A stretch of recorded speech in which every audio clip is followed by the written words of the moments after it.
Hello. Hello, can you hear me? Yes, I can hear you.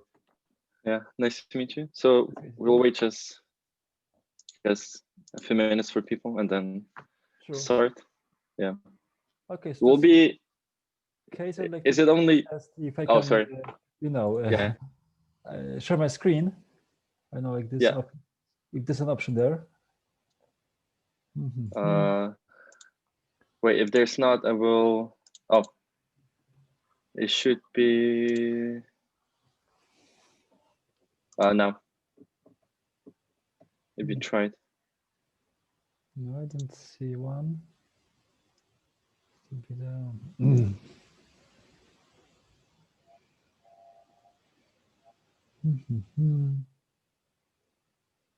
So it's.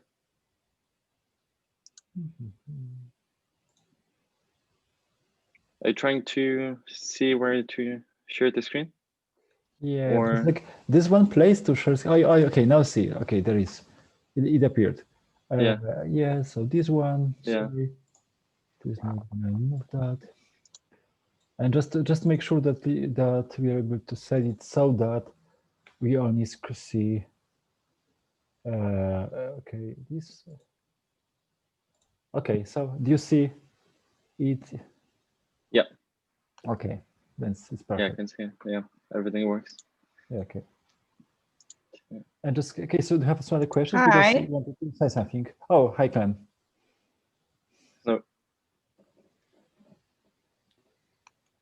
No, what did you say before? Sorry, I did not wanted catch to say something, but like no, everything is fine. Yeah. Okay. I forgot it already. Don't worry. Yeah. Okay. Yeah, let's give it a few minutes. Where are you currently? Are you in Poland or? Yes, like you're in Warsaw. Yeah. Yes, we're both in Warsaw.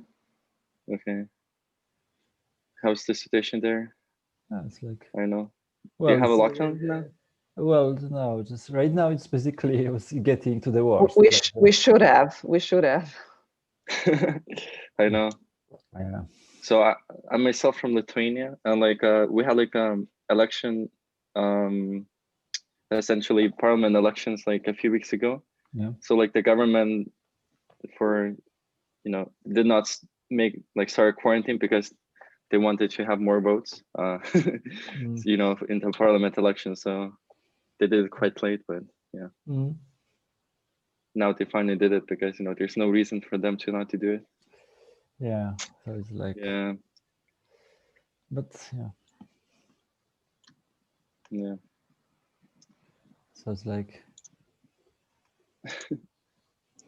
I don't know if you want to get too political, but at least in the US, Trump didn't win. But, yeah. Yeah, would be really helpful. Maybe they will start wearing masks now. Yeah, maybe. Yeah. So what do you do? Are you a PhD student? So I'm so I'm a PhD student. I'm a theoretical chemist. Oh. So I work with more like spin dynamics of like biological molecules. So mainly, these radical pairs, if you have ever heard before. Once again? Radical pairs, if you heard before. Pairs. Yeah, so like this like systems are quite we can often find in different like chemical systems, like so like two radicals producing from like a breaking of a bond or something like that, and then like free radicals or like some other. No, so they're like since they break from one bond, they're they're not free radicals. They're entangled at the start a bit, and they have a behavior that they're both of them are so they behave like collectively. So and you apply magnetic field, and there's different interactions and then reactions that could happen afterwards. And then there's different systems that you can apply to theory. But yeah. Okay, I think it's 6. More people will come, but I hope we can start. So shortly, well, thank you for everyone coming. I'm Gediminas. I'm the events officer of Quantum Information Society. as you probably heard, I'm a PhD here at Oxford doing general chemistry, but I also really enjoy learning more about quantum information and enjoy really organizing different events for the society. And today we have two wonderful people from Quantum Flight Trap, a game. Well, they will tell more themselves what it is. So as it seems like a really interesting collaboration between a scientist and an artist, and it's really interesting how it works out, but they're that would say like prototype, they turned out it's a really excellent game, and that has been, for example, denoted. I saw like a quote that I really like it from Scott Aronson, also a person that we had a talk last term. So he said, I tried it and it's excellent and best of all clear.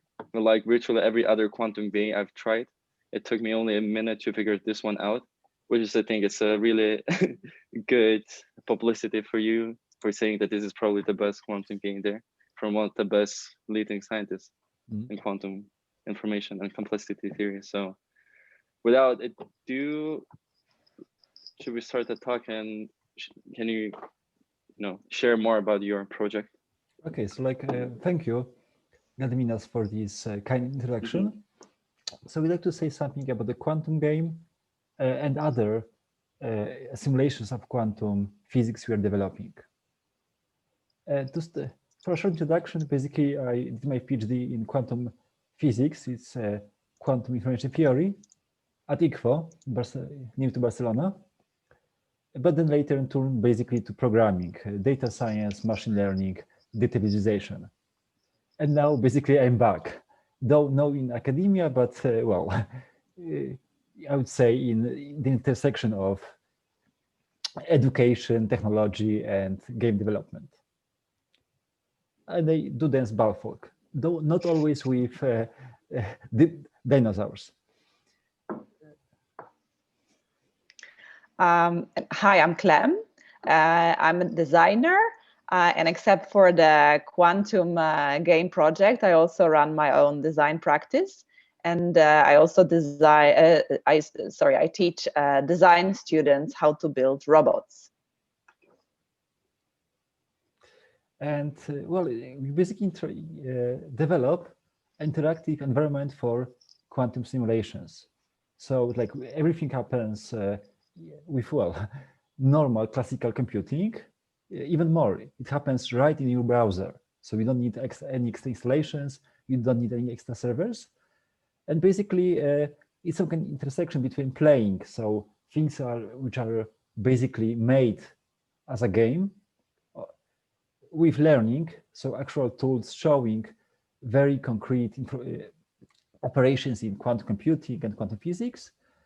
And also in a way that it's possible to incorporate some of those parts into, say, your blog post or didactic materials, textbooks, and slides. And if you want to position it somewhere in the quantum ecosystem, basically, like you need to look at a few different sections. One thing is the classical part. It's like no pun intended, actually. So it's books, e-learning courses, etc. Other parts are numerics of quantum, like QTIP or Qiskit. And even more, it's like we look at interactive experiences. So we look at things in JavaScript and browser like TensorFlow.js for deep learning without any installation running in Chrome and Firefox, plus various experiences, for example, games like Kerbal Space Program. So things which, well, on the one hand are games, but on the other are some more advanced simulations. At least they are not typical like Candy Crush games. It's more like, well, quite a few people said that like they learn more with Kerbal Space Program about orbit mechanics than during their PhD studies, or then even then after working at NASA. So it's something like, it's not like all things combined. It's just basically a single thing which we want to offer a very, very smooth and easy introduction to quantum mechanics for everyone, not only for PhD students. So for small outline use, would like to start with a short presentation. Then I'd like to say something, well, what's the motivation behind that? Why we started creating it in the first place, on various design choices, and well, last not least, what's there for you. So let me show it.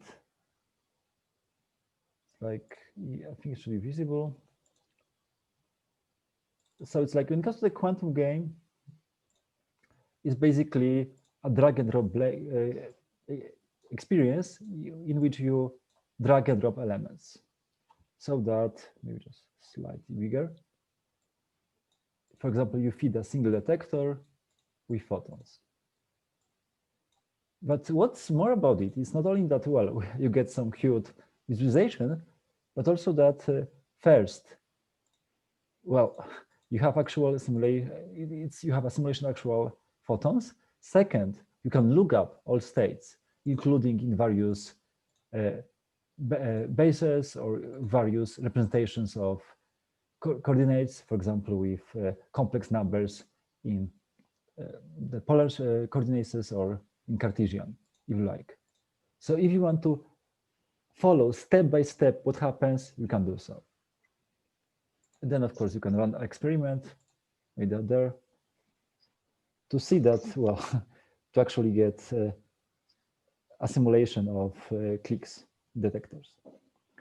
And this, like, of course, like this is like very simple. It's like there's no interference, but well, there are some various levels when even to solve them, you need to create an interferometer. So here it goes like that.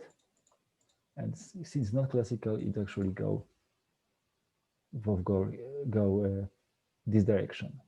And then also we can see what happened step by step out of those blocks for computing. And there are like more advanced levels as well, just to give you some taste. As like it's night, sweet madness, I guess is sweet.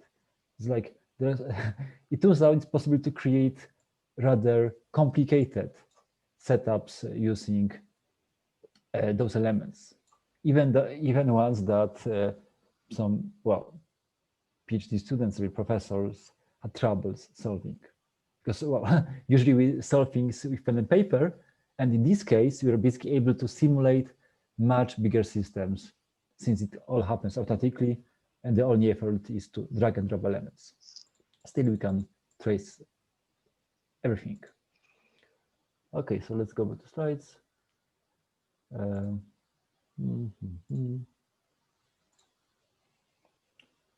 once again. And so, okay, so why playing? Why it's a game? So when it comes to playing, it's not something, well, it's something, an activity we share with other animals. It's a mode of playful interaction with the environment or with other beings, be it of the same species or other species, even some species that would normally eat each other.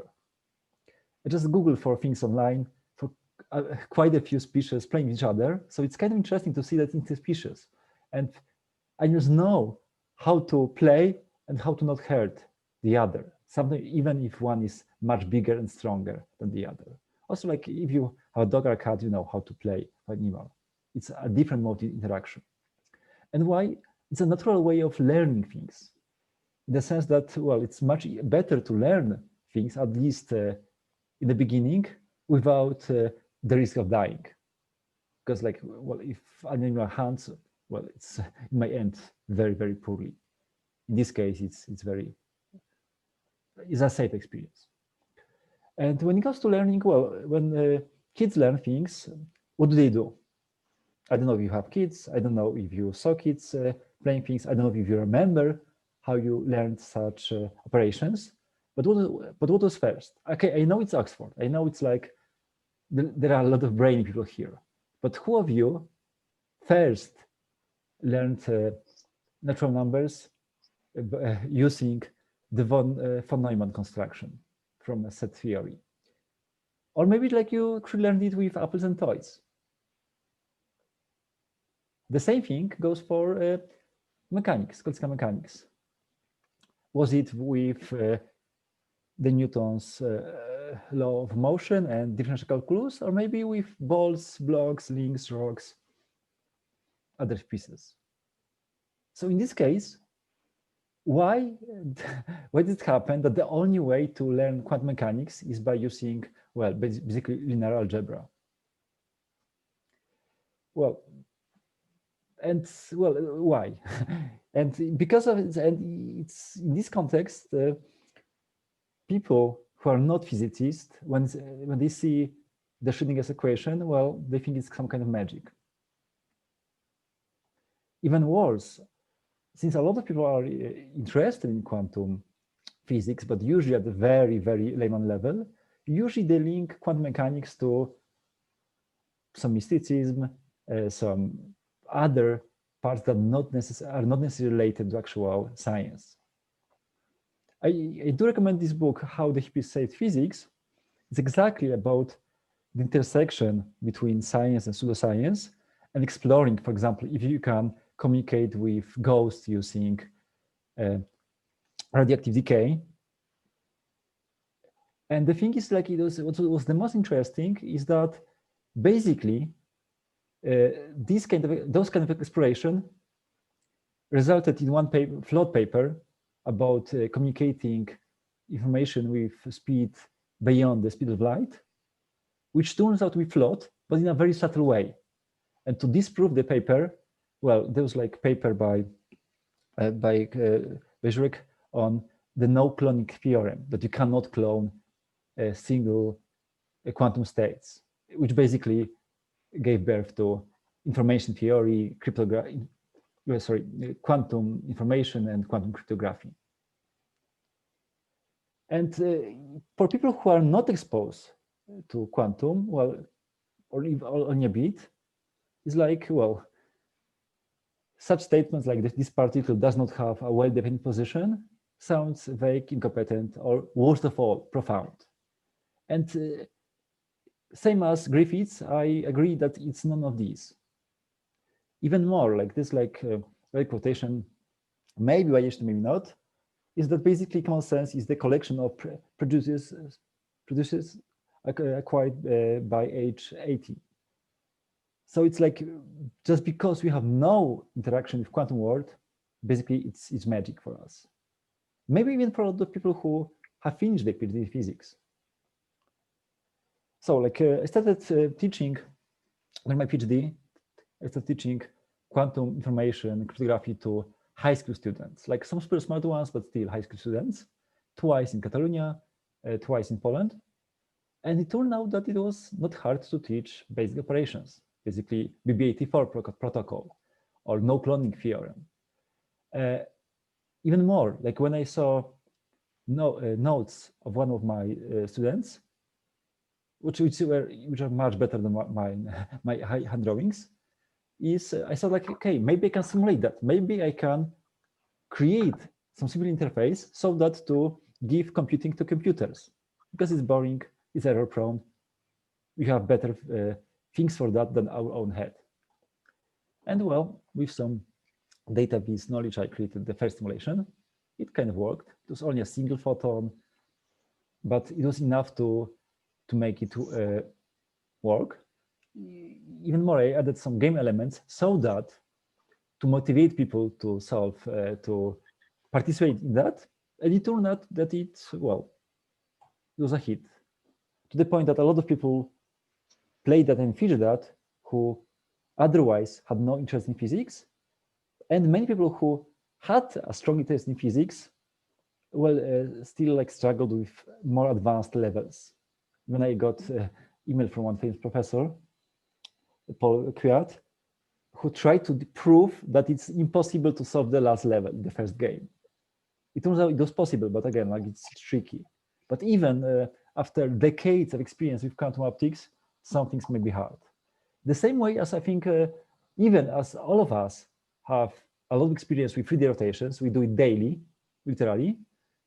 Very often there are some puzzles, 3D puzzles that at the first glance are impossible to solve, yet we can do it.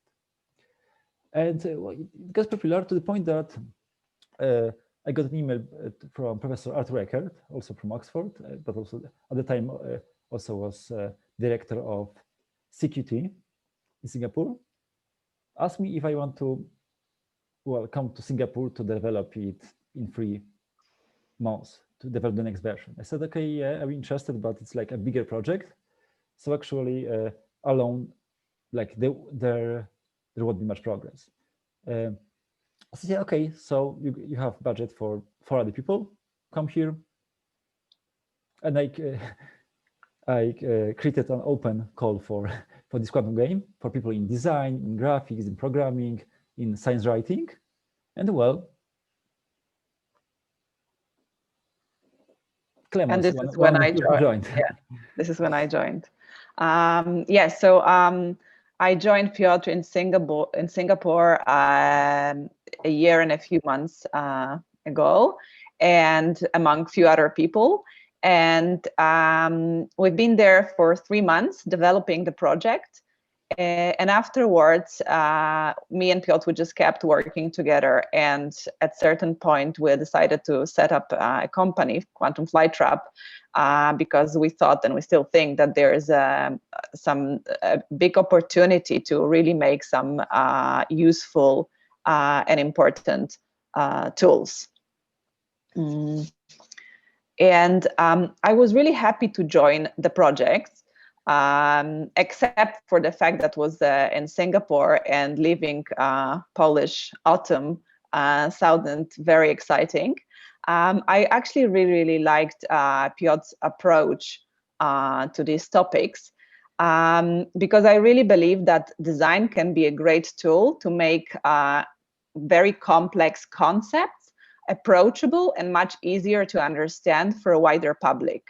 And I think it's important, and especially with quantum physics, that is so fundamental, but on the other hand is perceived as something like black magic by, I guess, a big part of the society.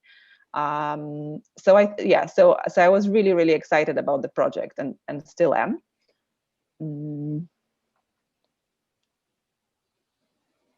And in terms of design and showing all these things visually, we kind of had no simple roadmap to follow. There are no like very obvious ways, obvious for a general public, not for physicists, but for everyone. That's oh yes, this is a photon, or yes, this is everyone knows that this is a quantum superposition.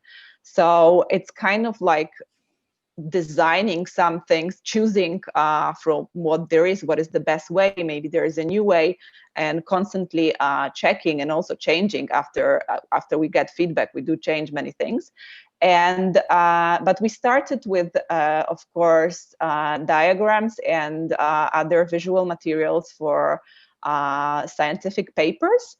And you can see some resemblance in our quantum game project and the virtual lab.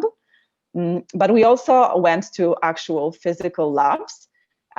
This is an optical table in a lab at CQT, and I'm sure this is something very familiar for all of you. But for me and for the other team members that weren't physicists, this was really interesting and very surprising for us, because we had no expectations how such lab can look like. How do you work with photons or with atoms?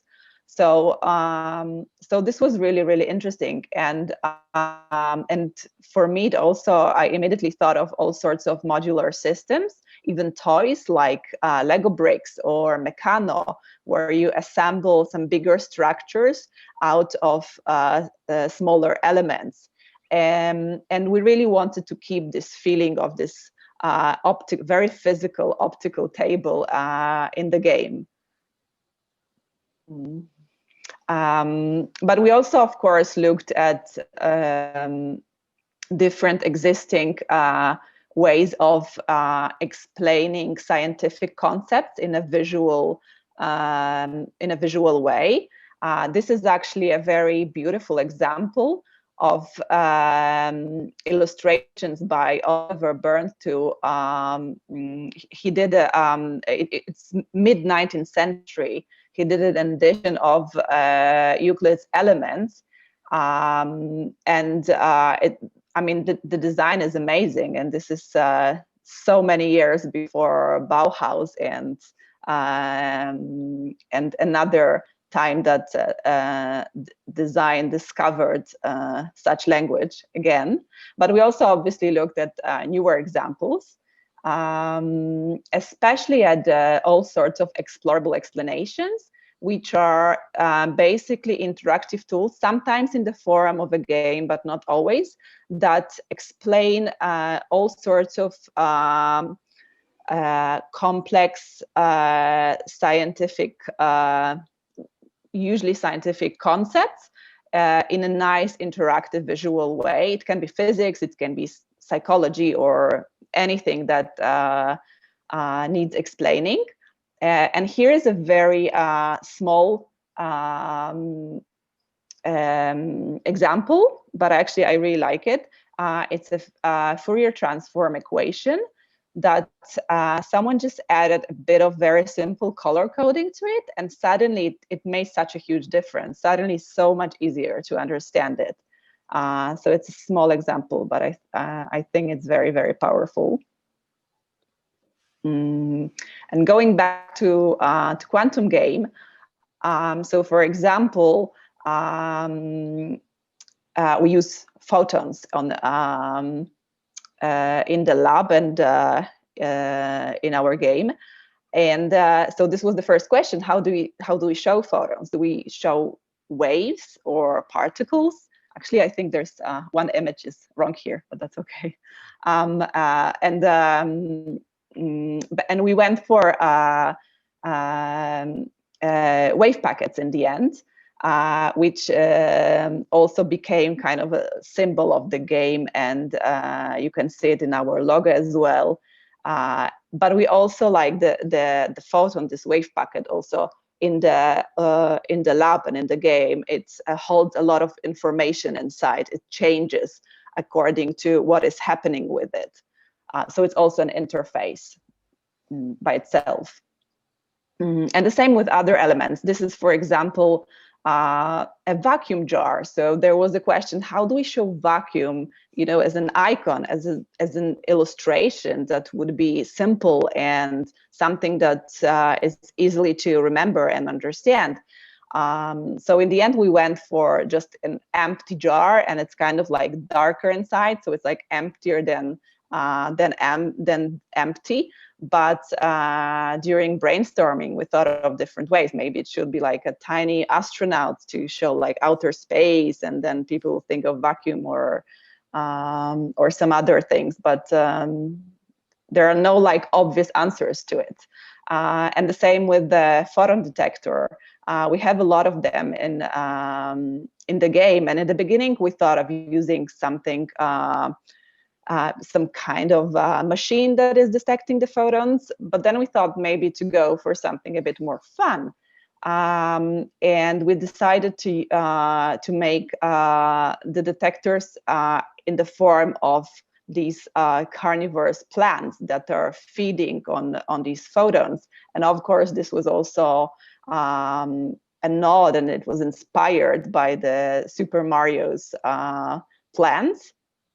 But it also gives a bit more character to the game. Oh, and this is a screenshot of sketches when we were brainstorming different ways of showing matrices.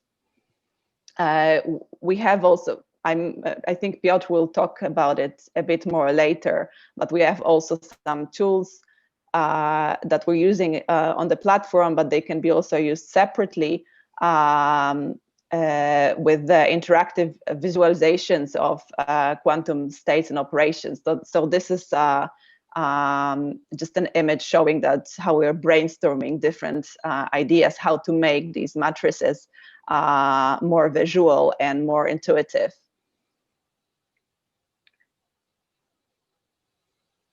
And we haven't released, like officially released any of our tools yet. We plan to release the virtual lab in a few weeks, in December, and the game in early 2021. But already we have a few places using the tools. And for example, last semester, Professor Monica Schleyer-Smith from Stanford University contacted us because she was looking for some interactive tools to use with her students when the COVID-19 pandemic closed her labs. And she wanted something that would be a bit more entertaining and engaging for her students than just a textbook. And she was using it, and it was, and I think it was more interesting for her student. And we have a few other places now also using Quantum Game. Mm-hmm. And when it comes to the materials itself, like one thing is a game, but also like there are quite a few interactive materials we are developing, or we created tools to develop, including ones with interactive simulation, for example, like you say, a bit splitter or various kind of interferometers, but also in a way that if any of you is an educator, it's relatively easy to use, in the sense that literally, if you want to create some description, you can create in your browser, basically change the description, save, and that's it. As well, not everyone is a front-end or game programmer, and we wanted to make this interface between basically interactive media and science and education as smooth as possible. Then also like, we wanted to make sure that there is a transition between the game and the lab and actual physics, in the sense that we provided quite a few descriptions, but also like, but it's one thing is to create a description, the other thing is to write your own textbook. So we went a simpler way, basically providing a few images from our actual lab. It's actually photos I took Warsaw some time ago, plus descriptions at various levels, from Wikipedia to sites like Tor Labs to various YouTube videos or papers on archive or in other places, so that to give something interesting to people at any level, basically from people who saw the beam splitter for the very first time in their life, so now realize that, okay, oh, if I look at glass, it splits light, to people who are basically postdoc, PhD students or postdocs in quantum information, optics, computing, or anything. When it comes to, there's like this, right now there are two libraries for quantum computing we are developing. The area is like in TypeScript, which you can use in your browser to perform basically various any operation on discrete quantum states. Can be photons, can be one photon, many photons, can be with polarization, position, direction, can be with spin, can be with various spin systems, qubits, of course, etc., etc. And if you want to create interactive content, well, we are very happy to help.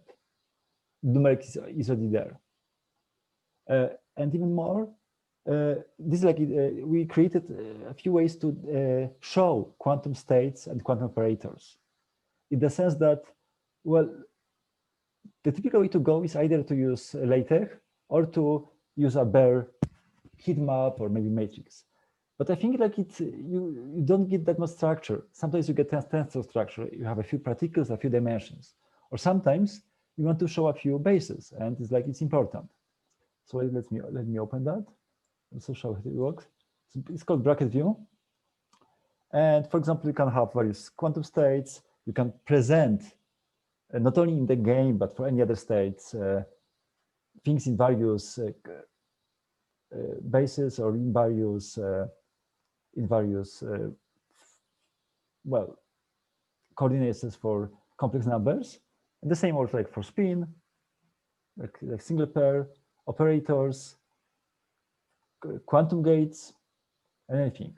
Even more, you can include that in other media. So like I see like it works. It sometimes works, sometimes there may be problematic. But just for example, like you have here, it is like a very nice tool, which is based on distill. Like it's very easy to write in that. And just to show that it's possible to incorporate such operators in a way it's interactive. So it's not only a static image, but it's a blog post interactive. You can change dimensions, the order of particles in this case, or dimensions. But you can, for example, also change bases, like this one, horizontal, vertical, diagonal, anti-diagonal, or circular bases. And for example, in this case, you get with basically any mirror, you get this real effect that if you have mirror, it actually changes left to right. So if you have a teacher that tells you it's an illusion that left is changed to right in the mirror, no, it's an illusion, it's actual phenomena, and it has some very concrete consequences. Play that, and you can play even actually logic operators, but I think the cat piece is like your operators say for qubits. You can play with that, see what happens step by step, and for example, create any operator. You are not restricted to operators we provide. You can create any dimensions, any operators. You can create your bases. You have mouse over for phase and amplitude. You can get tensor product, otherwise mess. But in this case, you see which particle does what, and in some sense you get some kind of a truth table, because you get 0, 0, 1 maps to, well, actually two things, 0, 0, 1 and 0, 1, 0, 1. And you can do it in slides. So like here is like one example. I think like it's actually slightly better. This one, okay. But you can also use it in slides. So for example, yes, also, this thing does not need much coding. Basically, you create an operator, it's reactive, you can use it in all slides. You need to write more or less that much code. Just write what are the amplitudes, what are the names of the operators, and everything else is for you. So if you want to create a very complicated free spin operator or a very complicated free spin decimal matrix, here, well, is a piece of cake. Okay. Okay, so like there are a few examples, and just to show that it's beyond only like beam splitters and mirrors and like detectors. Well, okay, we have simulation for many particle photons. Like we still work on the interface because it's a accreditation thing to show arbitrary state of arbitrary entangled many-body state. I'm not aware of anyone who have done that. So like if you have any links, publications, maybe you work on that, I'd be grateful. But you have a few ideas and want to implement it in the next month, basically. But for example, like this, if you are in optics, quantum optics or quantum information, you know that with quantum measurement, you can only distinguish perpendicular states, orthogonal. But there's a catch that actually you can't distinguish non-orthogonal states as long as you allow the answer unknown. So you can distinguish them without an error as long as it's okay to have no unknown answer. Or I don't know answer from time to time. Can we replicate that in a quantum game? Well, we'll see. Okay, so sorry for this link. There's a spoiler. I need to change up one screen. Okay, so like let's see screen. Let's go there. Lab. So let's create that. Create it. So let's say you have laser here. What do you need to have? Okay, we need to have beam splitters. Beam splitters, maybe just let's laser tracing just to make it easier to set it up.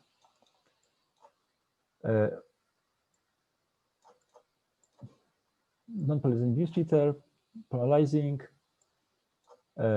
this thing, actually, it needs to operate at a different angle. So like this is sugar solution, which is not the way you do in the lab, but it's a symbolic way to present rotation polarization by, in this case, 45 degrees. And we get various detectors here. Okay, maybe just for aesthetic purposes, let's do it slightly different. I like, there's like some more slightly more space. Okay, and say, and this is like detector for unknown answer. Okay, so like then like we set our state. Our state say let be 45 degrees. Oh. It should work. Sorry, like this is also the risk of the last minute changes, because you get something. Okay, maybe just like make a different version without that, and this. So it goes. It wants, as you see, it's an alpha version. Actually, maybe just upload. Is it possible to save and upload levels? Okay, so create that. And then in this case, it should work. Let's say it's 45 degrees. Exactly. And then 45. And in this case, okay, if you want to, if it's 45 degrees, we don't need to have anything here. We just need to have 0% reflection. So you get perfect distinction between two states. One is this one, and one the deposit, like diagonal and anti-diagonal. So you can see also here the basis, you see diagonal and anti-diagonal. But if you want states which are not orthogonal, for example, let's go here with say 60 degrees. So they won't be orthogonal anymore. Say exactly 60. Then if we also like there are two states which are not orthogonal. If we have this tracing, we see like, oh, it's like 93 degrees, so it's fine. This is 93 degrees for the other, sorry, percent for the other. But there are some errors, and we don't want to have errors. So what do we do? Well, we need to tweak this mirror so that we get no errors. Okay.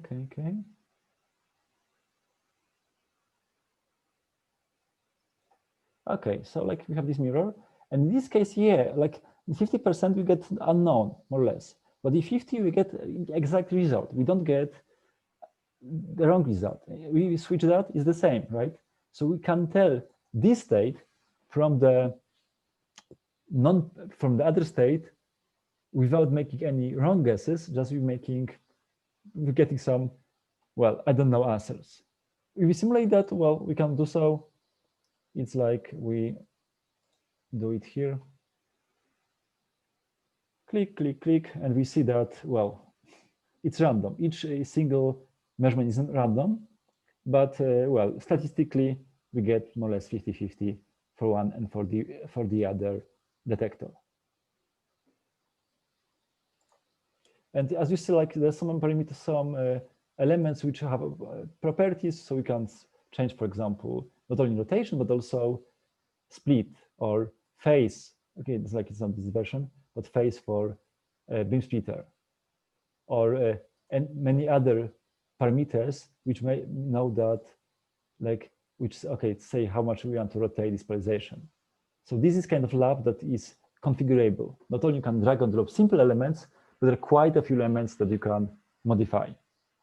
And to show a few other examples, levels, maybe better, encyclopedia. For example, I know it's like Mach Zehnder interferometer, you already saw. And you can like see like what can go on step by step. There are actually even a few levels. Oh, just like there are a few levels that, for example, in case you need to interact with a few different kind of interferometers. In this case, there is Sanyang interferometer. Maybe some of you know this one that you can alter. Well, that also is very interesting for some setups, because in this case also you got beam that goes both ways and it interferes. It's very good for measuring, say, rotation. And well, and for now that's it. So let's go back to presentation.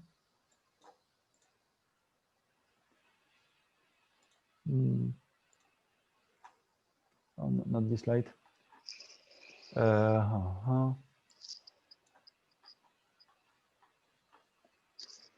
Okay. Again. Okay, so like, well, it's possible to do such things. So it's not only the first lesson to quantum mechanics, but even like a tool to create various experiments. And then, well, which ones? Well, this is a question for you. Like we also look for collaborators. If you want to create any interactive presentation for your classes, as a textbook, as a project, alone or in group, using interactive quantum mechanics, so basically anything, we are happy to help. It doesn't need to happen on board. It can be just simulation inside browser, and you can display that, or even only operators which are there. So we're very, very happy to work, collaborate on that. Other topic is basically how to visualize an entanglement. So this is a thing that, well, there are quite a few representations of quantum states.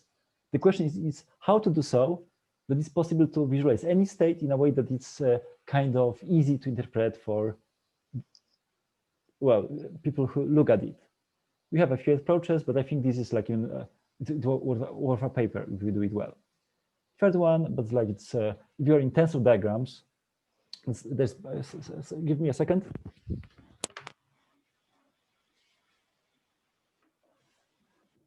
So maybe some of you know this book about quantum processes.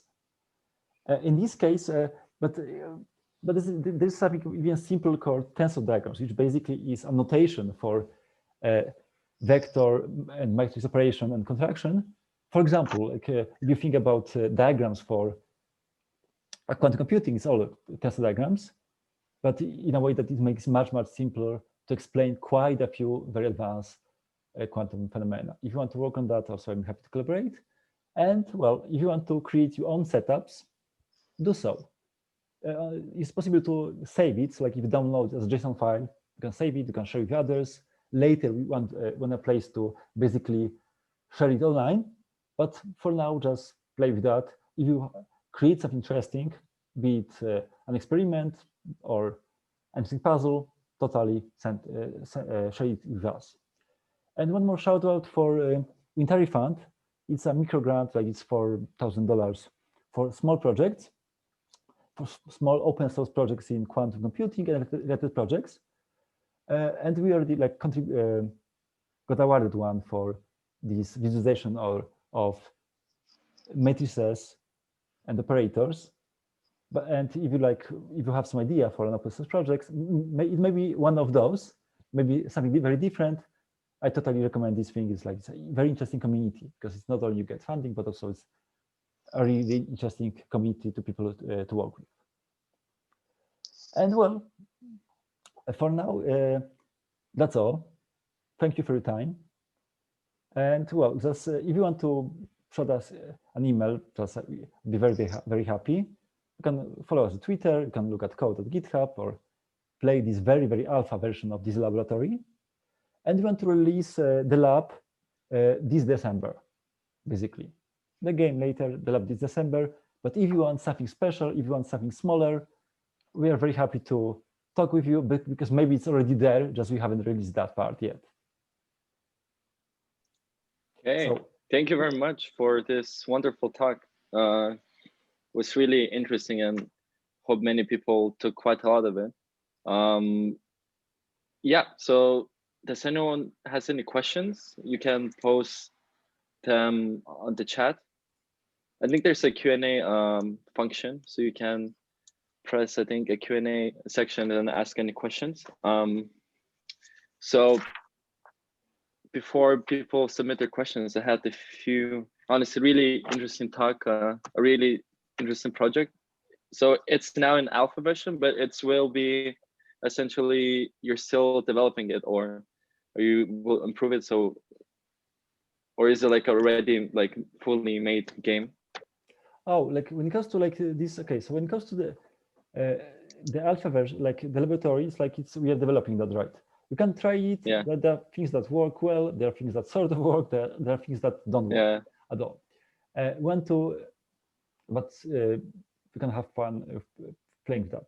When it comes to when to release the laboratory, it's this December. Okay. So in like a bit more complete version. When it's still game is like it's I would say more like March next year.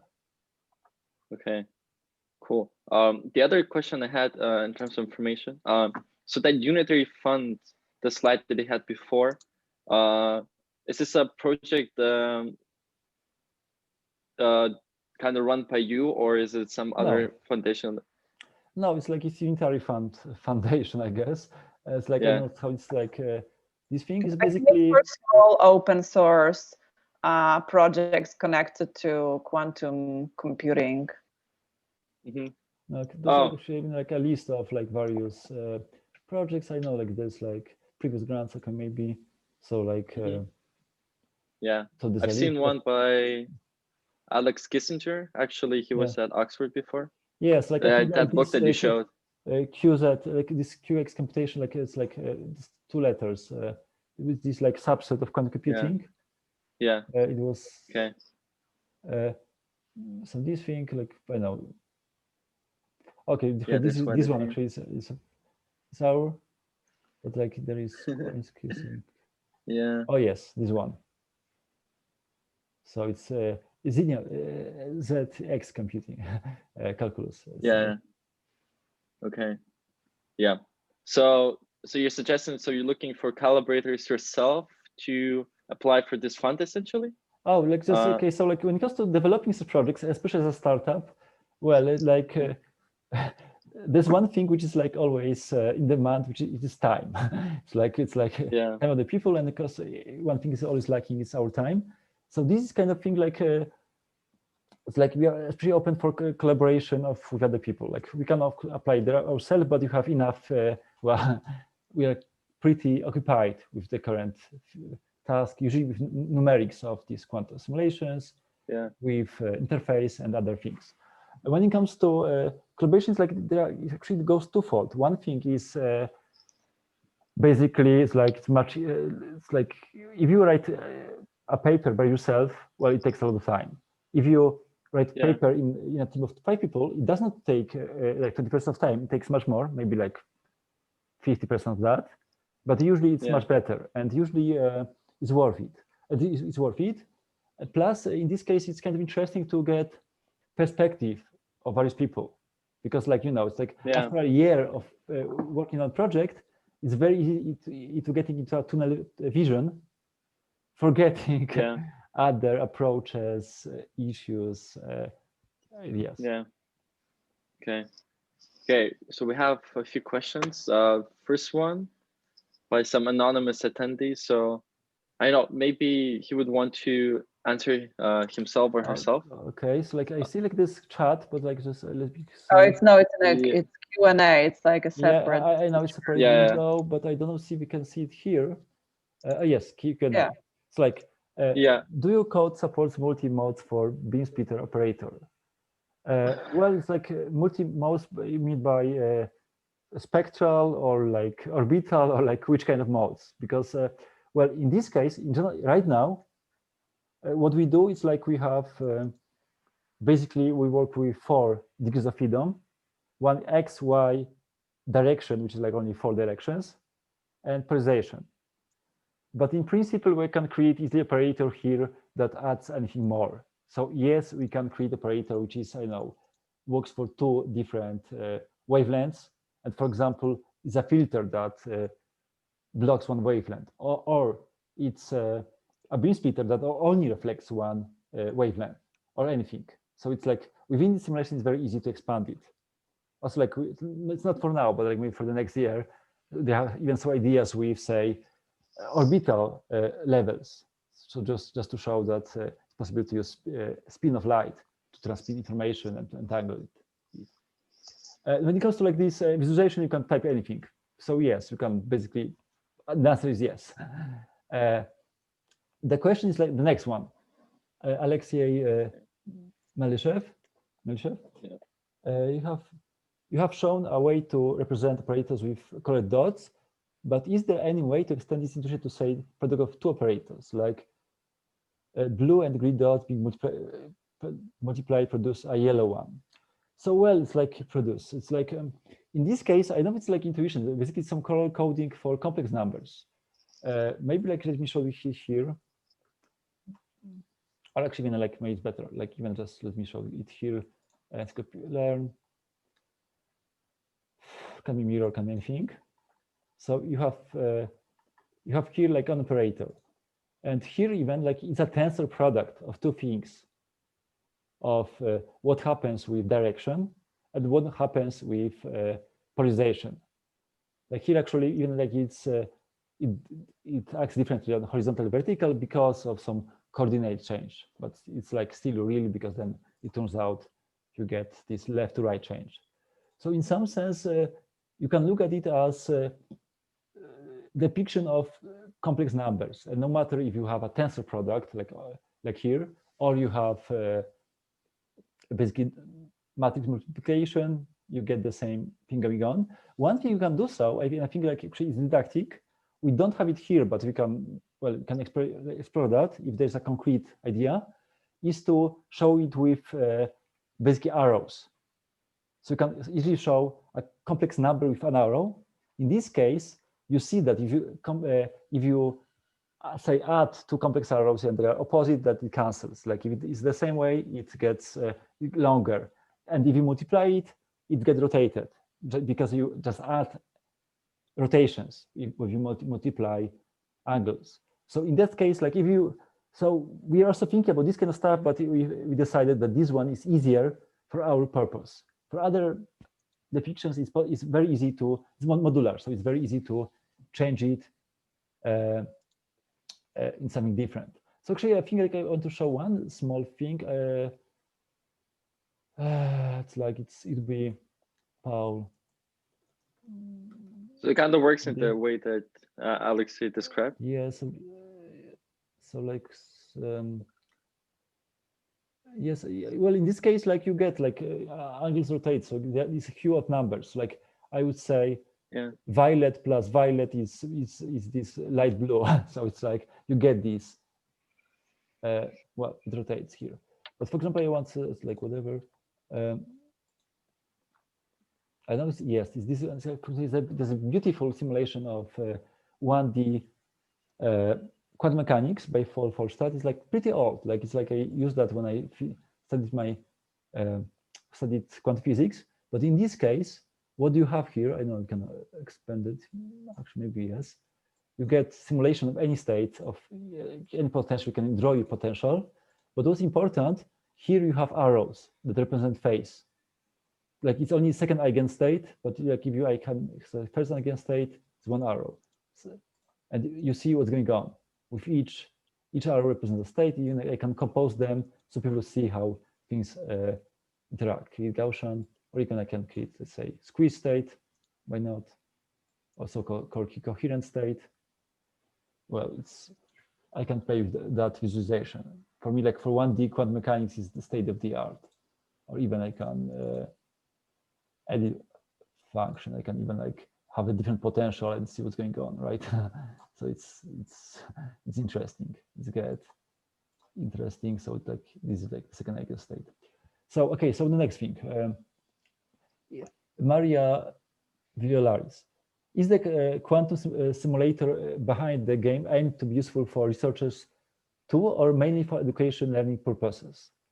So it's a good question in the sense that, well, my first idea was basically for teaching quantum mechanics, for high school students, for people, for the first course quantum mechanics.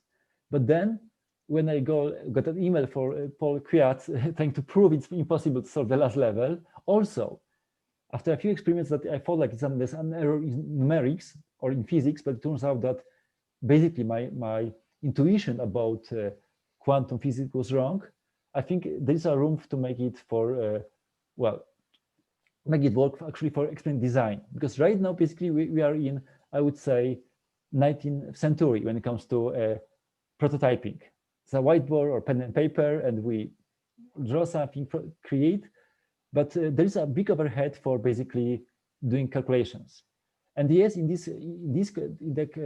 current numerics, not yet UI, it's possible to create, for example, it's possible to create recreate various recent papers, like even for the last years, with a few particles, like as long as it's mostly about discrete degrees of freedom. And also there are quite a few experiments that basically can be described in that way, the easy way that, for example, like when you look at various symmetries of amplitudes, you can deduce that it's the same process that is behind, say, reflection from a mirror and having unentangled states of two particles. And with this tool, yes, it will be possible to actually simulate such things. So, and I think in general, like it started, at least when I joined the project, it was supposed to be just a nice open source educational game, and basically the work we did during this time was kind of going from only just a fun game into the direction of actual interactive tools that are hopefully can be very, very useful for scientists. So not only for the teaching purposes, but we hope that definitely for research. Okay, so and Mario, if you have some concrete in mind, like so for example, okay, you work in spin systems and you want to do something, I'm very happy to answer this concrete question, because again, it won't be a tool for everything. It's like very hard to create a tool for everything. But for these optical setups, when you have entangled particles, when you have ions, entangled ions, you have conditional measurements, etc., is already there. So we have pretty advanced things also for measurements, for operator valid measurements. So it's like, well, you can do something like, so with numerics, you can even right now do Bell test or by drag and drop rather than, which like took quite a few years, like a few decades actually to conceptualize. And well, okay, can deep learning tools be used here for some functionality? Well, in which sense? Like, well, it's like, in the sense, I don't know. So depends the question. In the sense, like, if like you want to use deep learning, say for level design, actually being kind of interesting. Like actually even for design of various possible experimental setups, the same way as basically people design drugs using deep learning, in the sense that, well, there are various molecules, but like it's impossible to try every molecule. It's very, very costly to try a single one. But at the same time, there are various ways to design various molecules that may have similar functions as another, I don't know, drug or substance. And when it comes to this case, like once we have a simulation, it's possible then to apply deep learning basically to create a different simulation which maybe produces different results. But this, like, it will be a very open-ended project.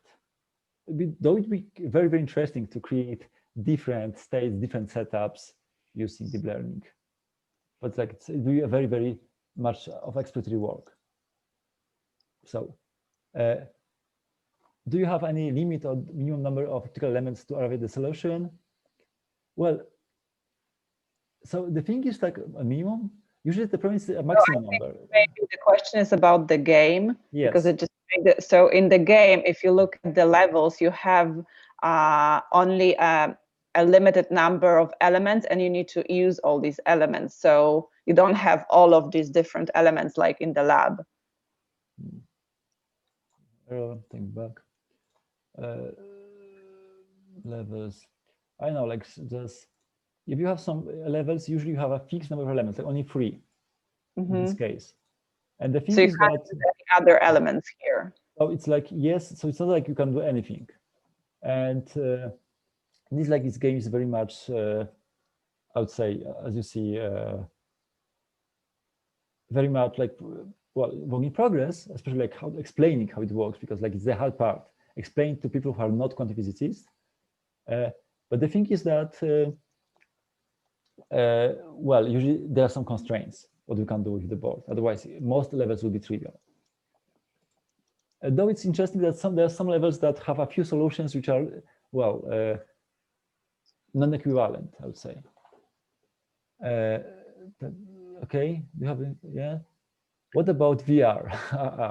So like generally, I'm a big fan of VR. So like also, so for example, like it's like here, even like here, I have well one VR Oculus Quest, and like I let this kind of experience. I wrote in JavaScript code to have Menger. I know the Menger fractal. So like this basically 3D Cantor set, just to be able to see this fractal from the inside. I can even send you a link there. When it comes to VR, actually, some parts will be interesting in the sense that since it's this kind of interactive environment, it's in browser, actually it'll be very easy to create interface which is 3D. Because one thing, and the hardest part, is the simulation. Because not only it needs to run, it needs to run at the pace that, well, people won't want to wait for even a few minutes to get to for a game or even a simulation. It's like it's easy. It's the best. Like it's most things can run under like like I would say 100 milliseconds. And if you have a concrete idea how to do so, yes, I think there's a few experiments for which it'd be nicer to have things 3D. For example, there is some kind of challenge to show polarization if you have a flat surface. For example, we played with that, but it's tricky. With 3D, like when you can rotate, you can look from various angles. I think it'd be much nicer. And maybe just like after like the lab release, just if you want for some free time, like free time during startup or doing PhD studies, we can we'll try developing say something 3D just to see if it makes an improvement, is it's different. Why not? If you have some other ideas how to use virtual reality or augmented reality in a quantum game in a non-trivial way, then well, I'm totally for that. As a side remark, like when it comes to VR, I like the most experiences which I would say are not only an add-on, but something like change mechanics. For example, there's like a game super hot when the shooter, but time flies only when you move. So it changes, like it's like you can play it on computer, but I think it's much more fun when you move, and with your movements, time flies or not. Or like this experience like with this fractal when you can actually see it from the inside. So like I would just show this fractal, start. I will just see if I can find this fractal. There's quite a few repositories. Yep. So for example, like this, so you can see these kind of things, but from inside, it's kind of a different experience. Okay, so like, well, yeah, that's it. Okay, so it doesn't seem we have any more questions.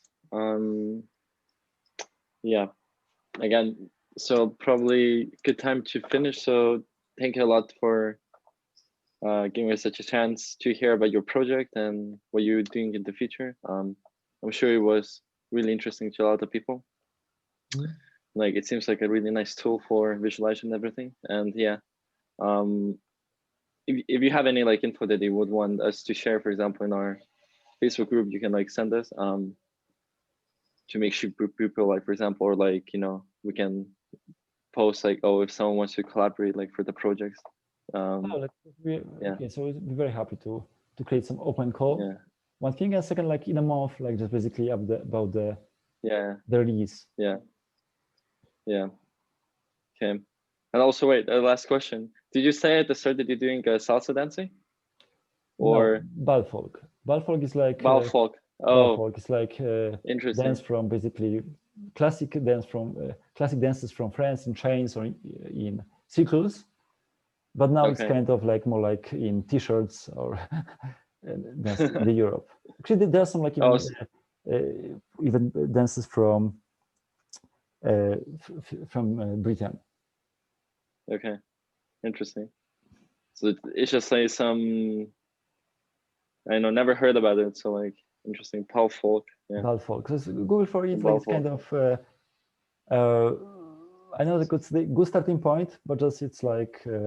But I'm sure, like in London, there are some places. Though now it's, I think, maybe not the best time because to start any like activity that's it's like close contact and a lot of people around. Yeah.